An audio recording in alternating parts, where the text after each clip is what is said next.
podcast. Conhecimento que sai de dentro das paredes da escola e chega até você. Hoje, os alunos Miguel Benini Francisco e Larissa Israel conversam com o Rafael Israel sobre as experiências do intercâmbio. Oi, meu nome é Miguel. Oi, eu sou a Larissa e hoje a gente veio aqui entrevistar o Rafa a respeito das experiências dele no intercâmbio. Você pode se apresentar também, Rafa, por favor? Com certeza, prazer, meu nome é Rafael, tenho 29 anos, moro em São Paulo e hoje eu sou executivo de vendas na empresa Algar Telecom. E hoje eu vou contar um pouquinho das minhas experiências aí que eu tive quando eu morei na Irlanda, em 2016. E quantos anos você tinha quando você fez o intercâmbio?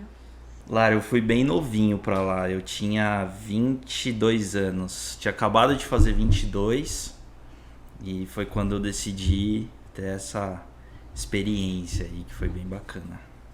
E você ficou cerca de quanto tempo lá, mais ou menos? Eu fiquei cerca de 1 ano e meio, eu cheguei em maio para junho de 2016 e fiquei até o fim de 2017, né? E foi muito legal nessa época que eu cheguei. Eu me encantei muito quando eu cheguei, porque tava tendo Eurocopa. Então, todo mundo tava pra rua, verão. Foi muito legal por conta disso, né? O europeu, ele aproveita muito o verão.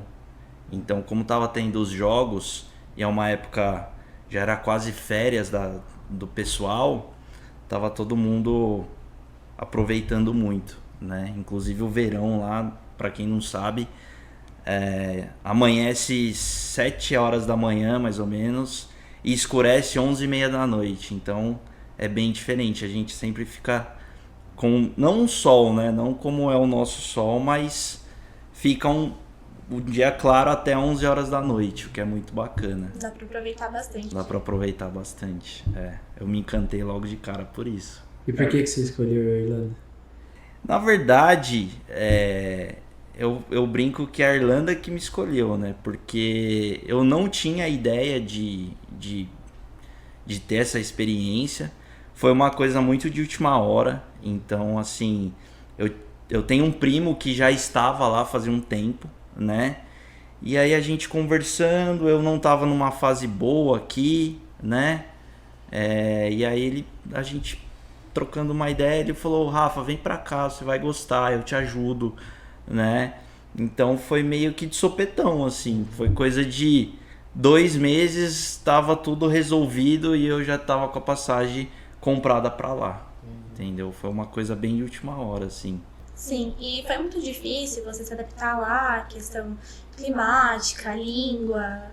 Olha, Lari, no começo eu achava que ia ser muito tranquilo, né? Porque por conta do inglês, né? Eu fiz aula aqui de inglês, sei lá, por 5, 6 anos. E aí eu falei, nossa, eu vou chegar lá, vai ser super tranquilo, né? Já sei falar o idioma e tal. Mas quando eu cheguei lá que o pessoal começou a falar, eu falei, nossa, eu não sei nada. Então, assim, no início foi um pouco difícil. Mas, como eu disse, né, eu me encantei muito com a época que estava. Mas eu acho que o pior foi quando veio o outono e depois o inverno, né? Porque aí para nós é muito diferente. Aí no outono, inverno, já não tem sol, amanhece 9 horas da manhã, escurece, sei lá, 4 horas da tarde. Fica um dia completamente cinza e a gente fica nesse período sem sol por muito tempo, né? Pra nós é muito difícil, imagina, a gente tá acostumado aqui, mesmo no inverno tem dias de sol, de calor, e lá não, né? Então eu sofri nessa parte. Eu ia gostar bastante, eu não gosto muito de sol. Não? Aí quando eu voltei também eu sofri muito, porque aí tava acostumado com o clima lá, né? Enfim, acho que são mudanças. Mas, assim, a parte de adaptação em si, eu acho que comida, por exemplo, foi bem tranquilo. Eles não comem nada muito diferente da gente. A gente consegue se adaptar bem, assim. O que não tem é churrasco, igual a gente faz, né? Lá a carne de boi ela é mais cara, então acaba que a gente não consome tanto quanto aqui. Algumas coisas como catupiry lá não existe. Eu senti muita falta porque eu gosto muito de uma pizza de frango com catupiry, por exemplo. Mas assim, no geral, eu acho que eu me adaptei bem. Eu conheci pessoas que foram pra lá e não conseguiram ficar um mês assim, porque sentiram muito essa diferença, né? Tem um amigo meu que tá morando lá e daí tem uns que eles chamam de naná. Não sei se tinha nos... São os knackers, né? O que acontece? Os knackers é um povo de lá e eles são bancados pelo governo, né? Porque lá o governo, eles apoiam muito pessoas necessitadas, digamos assim. políticas mais sociais, assim. Isso, só que os nanás têm um problema que eles não gostam de nós, de brasileiro. Porque eles falam que os brasileiros vão pra lá pra roubar o emprego deles. O que não é uma verdade, porque eles não trabalham. Se a gente tá lá ou não, eles não trabalham. Entendeu? Então, assim, já aconteceu de grupos grandes perseguirem a gente, tentarem, sei lá, bater, enfim. São pessoas bem complicadas que são usuárias de droga, né? Então, eu já presenciei cena onde um knacker, né, na minha frente pega e injetou uma agulha de, sei lá, heroína no meio da rua, entendeu? Então tem umas coisas meio pesadas assim. Tirando isso, é bem tranquilo, é um país super seguro. A polícia de lá nem usa arma, eles não têm armas. Então quando tem algum assalto que a gente ouvia falar com arma assim, é porque era uma coisa muito pesada e muito fora do normal, né? A gente está acostumado aqui com São Paulo, com as tragédias que acontecem aqui relacionadas à violência. Lá é bem difícil, é bem tranquilo. Então para mim foi bom essa parte. E você pretende voltar? Tem amigos lá que ainda você tem contato? Lara, eu pretendo voltar para lá, mas não para morar mais. Eu adoro o lugar. Tenho amigos que eu tenho contato até hoje, né? Tenho uma amiga francesa que ela voltou para a França, que é muito minha amiga.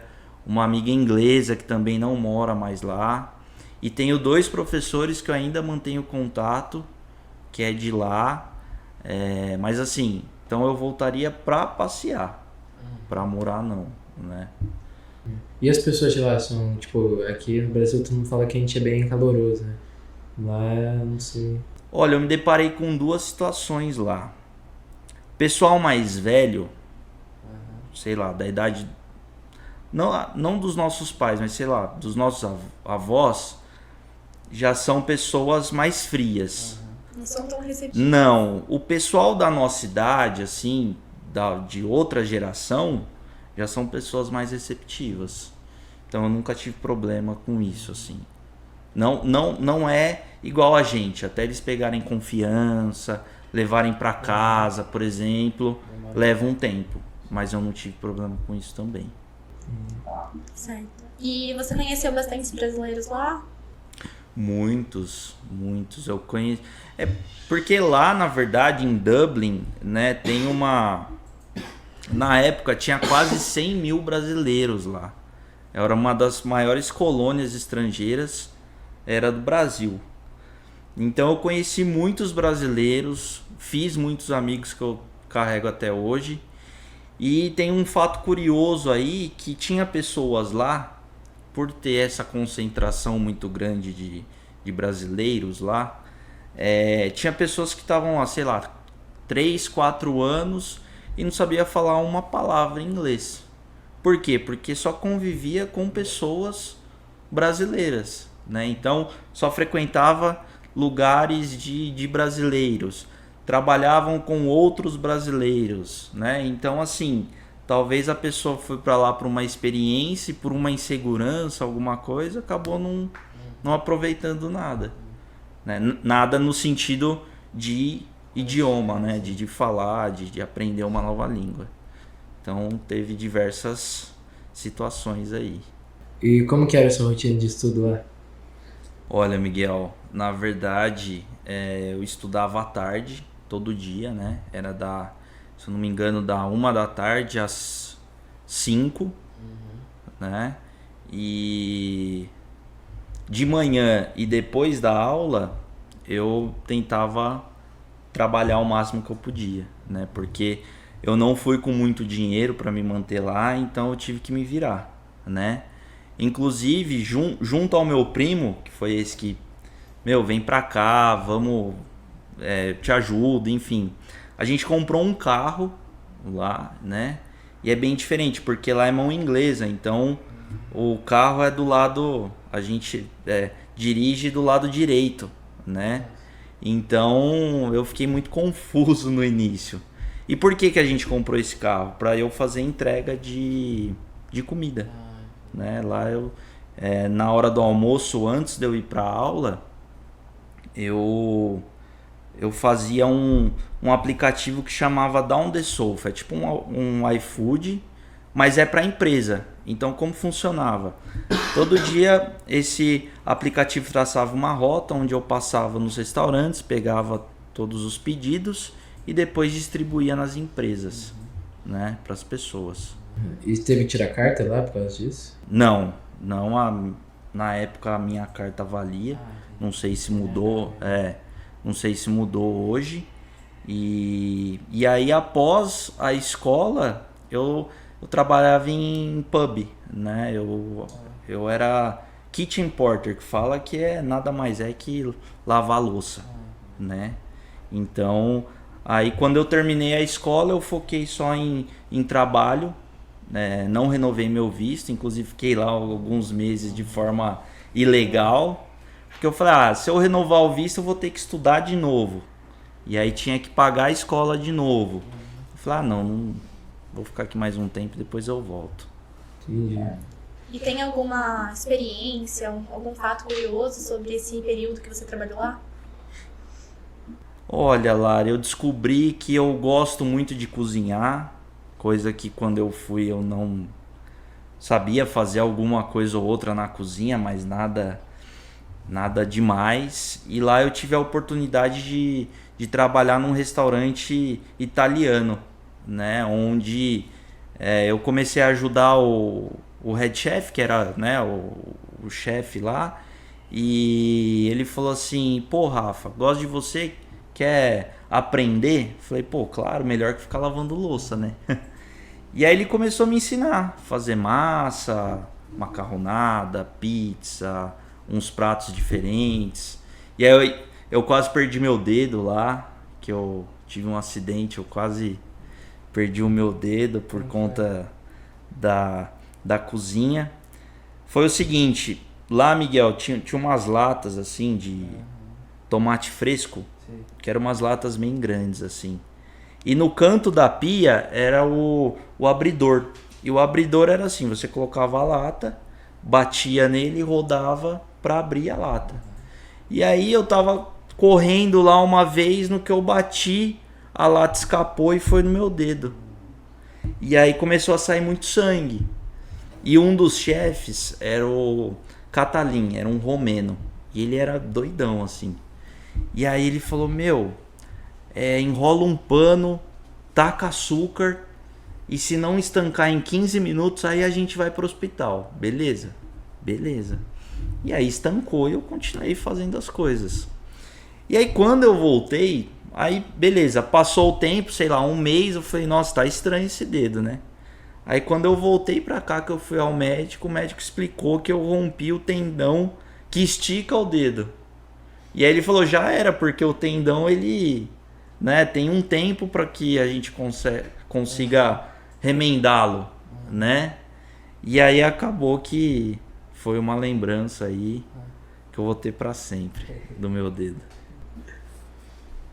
E durante esse período você também visitou vários pontos históricos, turísticos? Lara, eu viajei bastante lá. Viajei para fora da Irlanda, ali para perto também. Então os países ao redor ali eu conheço. País de Gales, Escócia, Irlanda do Norte, Inglaterra, né? Então E assim, a Irlanda é um país pequeno, né? Não tem muito. É muito bom viajar lá dentro, assim. Mas eu acho que os monumentos históricos, essas coisas, tá mais na cidade de Dublin mesmo, né? Inclusive, a gente ia num pub, que é um dos pubs mais antigos do mundo, se não for o mais antigo do mundo. E que ele é mais velho que o Brasil, inclusive. Ele tem 600 anos. Então imagina, pô, você entrar num lugar que você fala, meu, eles já tomavam cerveja aqui e não tinham nem descoberto o Brasil ainda. Então a gente fica meio deslumbrado por conta disso. É tudo muito antigo, né? E isso eu achava sensacional. E a Irlanda é muito conhecida por esse negócio de pubs, da cerveja. É o povo, teoricamente, que mais bebe no mundo são os irlandeses, né? E assim, lá eu presenciei cenas que eu nunca tinha presenciado aqui. Por exemplo, às vezes ir num bar, assim, onde você vê 2 idosos de mais de 80 anos bebendo sozinhos, se divertindo, sem ninguém julgar, entendeu? Indo embora a pé. E também outro fato curioso é que no trabalho, se alguém ligasse pro chefe e falasse assim, chefe, eu não vou hoje que eu tô de ressaca, é uma coisa normal para eles. Sendo que se a gente fizer isso aqui, meu, a chance de você ser demitido é gigante, né? Então, isso é uma cultura muito diferente da nossa, né? Eles dão total... Como que eu posso dizer? Eles gostam muito de curtir a vida. E para eles isso, eles não se dispõem disso. Por exemplo, eu não vou ficar trabalhando 10 horas por dia nunca, entendeu? Principalmente no verão. Porque como lá não tem sol, normalmente no verão eles têm o costume de trabalhar 2 horas por dia, 3 horas por dia e vão pro parque curtir a vida, entendeu? É normal. É bem diferente. Então eles têm um maior cuidado com essa parte de questão emocional. Muito mais, muito mais. Eles priorizam a qualidade de vida do que o trabalho, né? Isso eu acho muito legal. E como é que funciona, tipo, o salário lá, o salário mínimo, esse tipo de coisa assim? A Irlanda, eu acho que ainda ela tinha o maior salário mínimo da Europa. E lá não é por mês, lá é por hora trabalhada. Então, se eu não me engano, na época o salário mínimo era de 9,30 € a hora. Hoje por correção, acho que deve estar em torno dos 11, 12, né? Acredito eu. Eu não tenho acompanhado essa parte. Então assim, eu trabalhava em torno de 30 horas semanais, dava 1.200 € mais ou menos por mês, né? Tipo assim, é bastante dinheiro, né? Mas as coisas lá também são bem mais caras, porque você ganha em euro, você gasta em euro também, né? Então, na verdade, acaba sendo mais barato, né? Sim, okay. Porque, por exemplo, lá não tinha muita inflação. Então, o preço de mercado, por exemplo, de um saco de arroz, o preço de hoje e o preço de 1980 era o mesmo preço. Então, por exemplo, 1 quilo de arroz era em torno de 80 cents, né? Um pacote de batata frita de 2,5 kg era 2 €, entendeu? Carne de frango muito em conta, peixe muito em conta. Então, assim, no final do mês isso faz toda a diferença. O que não é barato lá é moradia, o aluguel lá é caro. Por ser uma cidade universal que eles falam, né? Que todo mundo vai para justamente fazer intercâmbio, estudar. Tem muito asiático, né? É um país onde os estudantes escolhem justamente pela farra ali, né? Pela curtição e tal. Eu vou fazer um intercâmbio ano que vem pra Toronto. E eu tava vendo vários vídeos, o pessoal relatando questão de moradia lá, como que funciona. E eles sempre falam que os aluguéis lá são muito caros. Então, Lari, mas isso é o problema de todas as megalópolis, né? Por exemplo, São Paulo, como a procura é muito alta, o valor vai lá em cima. Assim como Nova York, assim como Tóquio, né? Então Dublin é em uma proporção muito menor, porque é uma cidade pequena comparado a São Paulo, por exemplo, mas a procura é muito alta, né?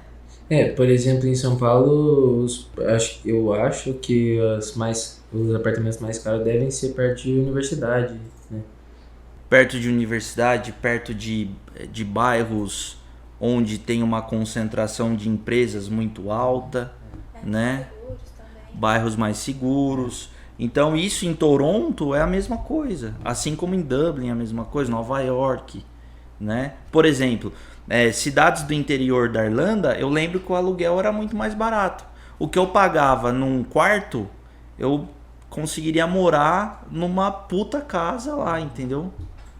E assim sucessivamente, como aqui, né? São Paulo é mais caro que aqui, por exemplo, né? É a mesma proporção, mas o restante de todo o consumo de roupa, de diversão, né? De bebida, de comida, mercado, parte higiênica, tudo lá é muito barato, né? Por isso a qualidade de vida lá é alta, entendeu? E tem algum aspecto cultural, assim, que você acha meio diferente, estranho do que a gente presencia aqui no Brasil? Olha, Lari, questão do banho, né? A gente tem o costume de tomar banho todo dia, no mínimo um banho por dia. Lá não, né? E lá é meio que a Europa inteira. Inclusive essa minha amiga francesa, ela tomava banho uma vez na semana. E aí falava, ela não vai tomar banho, né? A gente fica com isso na cabeça. A questão também cultural do próprio governo irlandês, né, onde eles incentivam muito a ter filho, né? Então, assim, lá, por exemplo, eu lembro que as mulheres de lá não sabiam nem o que era um anticoncepcional, por exemplo, porque lá era difícil até encontrar numa farmácia um preservativo, não era todo lugar que tinha, porque eles incentivavam muito a população a ter filhos, né? Então isso pra gente é muito diferente, né? Porque aqui não, aqui todo mundo fala, previna-se, né? Não vamos, já tem muita gente, não vamos sair por aí fazendo filho, né? Então lá é totalmente diferente. Tanto que os knackers, aí voltando no que você perguntou, eu lembro que quanto mais filhos eles tinham, mais ajuda do governo eles recebiam. Então tinha família de knacker que tinha, sei lá, 5, 6 filhos. E aí o governo ajudava a mais, é como se desse um Bolsa Família para cada filho, entendeu? Só que lá, além do dinheiro em si, eles dão casa, comida e roupa. E roupa da Adidas, tá? A Irlanda tinha uma parceria com a Adidas na época, não sei se tem ainda, onde se a gente andasse de Adidas na rua era meio que discriminado. Porque os knackers só usavam Adidas, tênis, calça de moletom, blusa. Então tinha mais essa ainda, né? E tem alguma outra diferença em relação à saúde pública? Lari, tem, porque lá não tem saúde pública, né? Lá não tem um SUS, por exemplo. Lá, se você chegar passando mal, você vai ser atendido, mas depois vai vir uma conta para você. E pro pessoal, pro povo deles também, né? A saúde lá é paga. Se o irlandês chegar lá, tiver que ser internado, tudo, ele vai receber atendimento, mas depois a conta vem. Inclusive, na época que eu estava lá, eu tive cachumba e eu não tinha dinheiro para ir no hospital, porque era muito caro. Aí eu fui numa clínica clandestina, onde eu fui atendido por uma médica muçulmana. E aí eu não entendia nada, não adiantou muito eu ter ido. Que eu paguei bem mais barato, porque meu seguro viagem já tinha vencido. E aí eu só consegui nessa clínica. E é comum, e até o pessoal de lá frequenta essas clínicas, porque a saúde lá é muito caro. Dentista lá é muito caro. Mas é por isso que o custo de vida lá, em relação às coisas que você falou, é mais barato também, né? Porque eles não devem taxar tanto. Então, assim, a gente reclama muito do SUS, Mas assim, todo mundo tem atendimento aqui. Se chegar sei lá, uma pessoa do Japão, da China, vai ser atendida, a pessoa não vai ser cobrada por aquilo em um hospital público. Lá não, lá vai ser cobrado, entendeu? Inclusive, eu posso falar besteira, mas eu acho que os hospitais privados daqui também são, tipo, bem mais em conta do que o hospital lá, né? Aí eu não sei essa relação de valores, assim, eu não faço ideia. Mas lá dentista é uma coisa muito cara. Pessoas muito ricas que têm acesso a dentista, por exemplo. É muito comum você ver as pessoas com os dentes todos muito feios, assim. Porque, além de ser cultural deles não terem costume, é porque é muito caro. Coisa que aqui a gente tem acesso, né? Até o próprio governo dispõe de dentistas, né? Lá não. A saúde lá é complicada. Vamos agora voltar um pouco pro seu trabalho atual. Você pode dizer, tipo, o que o intercâmbio influenciou hoje em dia? O que mudou tudo na sua vida atual?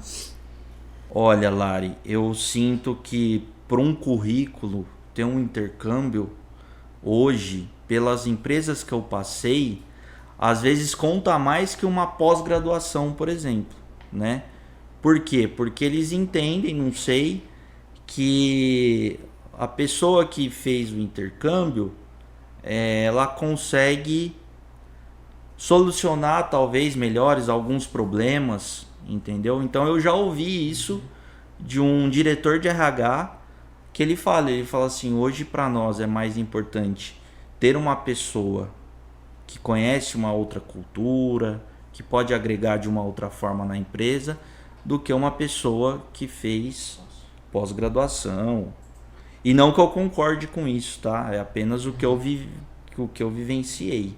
Então, assim, isso profissionalmente para mim ajudou muito, né? Abriram portas que eu não imaginei, na verdade, que iriam abrir por conta de uma experiência dessa.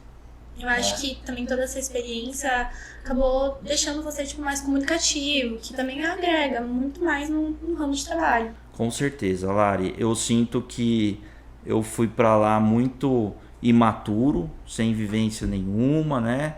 Sempre tive meus pais aqui para, se desse algum problema, me socorrerem. E lá eu me deparei com situações que eu não tinha ninguém para me ajudar e eu tive que resolver, tive que me virar, entendeu? Então eu falo assim, para mim a experiência de um intercâmbio, ela é 20% o idioma e 80% o seu crescimento pessoal, né? Eu acho, para mim foi uma experiência assim sensacional. Teve muitos dias que eu queria vir embora, porque, tá num lugar onde não é sua casa, tá num lugar onde as pessoas sabem que você é brasileiro e te discriminam por isso. Então, assim, tem dias que é muito difícil, né? Trabalho que, né,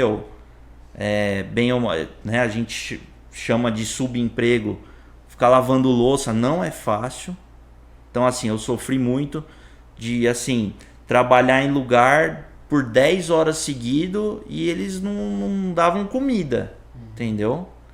Então foram perrengues que a gente fala, né, que, pensei muito em desistir, em voltar, mas no final eu acabei ficando e pra mim foi bom, entendeu? Você acha que foi muito difícil pra você ficar longe de casa? Ficar longe da família e tudo mais. Foi, mas foi pior no começo. Nos 3 primeiros meses. Porque é muito diferente, você tá muito longe, bate desespero. Depois desse tempo, você já começou a criar amigos. E lá todo mundo meio que tá no mesmo barco, né? Então as pessoas se unem muito, assim. Já tem maior suporte, né? Já fica mais tranquilo. Exatamente. Por exemplo, depois de 3 meses, você já tem amigo, você fica doente, alguma coisa, meio que você tem pra onde correr, né? Então as pessoas se unem muito nisso porque a gente acaba formando família lá, né?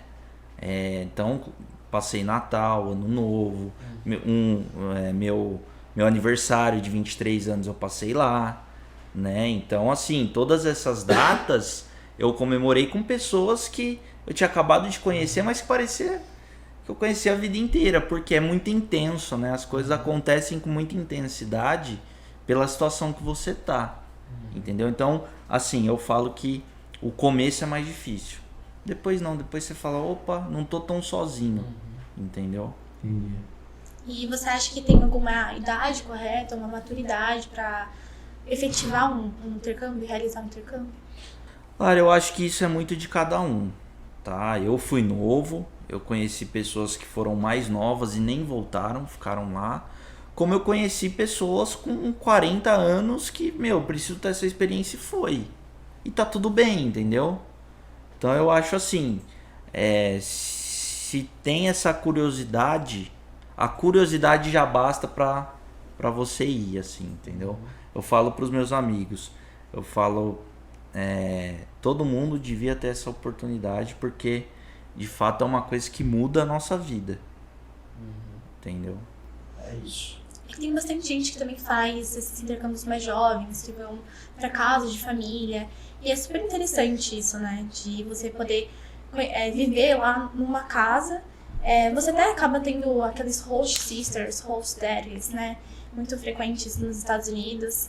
E eu acho muito interessante isso. É muito legal mesmo.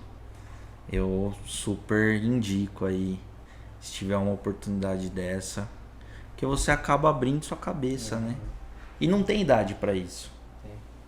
Você pode acontecer isso com a idade de vocês, como pode acontecer isso com a minha, né? Não tem uma regra isso. Eu só acho que é válido. Todo mundo, se tiver a oportunidade, passar por isso. Vocês têm vontade? A Lara eu sei que vai ano que vem. Eu acho que eu vou também ano que vem. Legal, vai sim.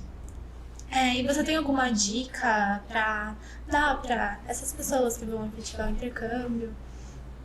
Lara, a dica que eu dou é que, se tiver medo, vai com medo. E assim, não perca a oportunidade de conhecer pessoas. Conheça o máximo de pessoas que puder. Porque são as pessoas que vão te ajudar, entendeu? Então assim, a gente não chega a lugar nenhum sozinho, né? Então, essa é uma dica. Obviamente tem pessoas más, né? Como tem em todo lugar, e a gente tem que tomar um cuidado. Mas, não se prenda em conhecer pessoas, né? Lá eu conheci pessoas que me ajudaram que eu jamais imaginei que iriam me ajudar. E vice-versa, né? Então, acho que é isso, pessoal. Muito obrigada pela sua atenção até aqui. Você quer falar mais alguma coisa, Rafa? Não, gente. Obrigado, foi um prazer. Agradeço muito também sua presença. Obrigado, até a próxima. Gostaram? Então compartilhem o conhecimento e sigam nossas redes sociais. Facebook, Portinari Colégio. Instagram, Colégio Portinari Avaré. Canal do YouTube, Portinari Avaré. E o Spotify, Podcast. Até o próximo podcast.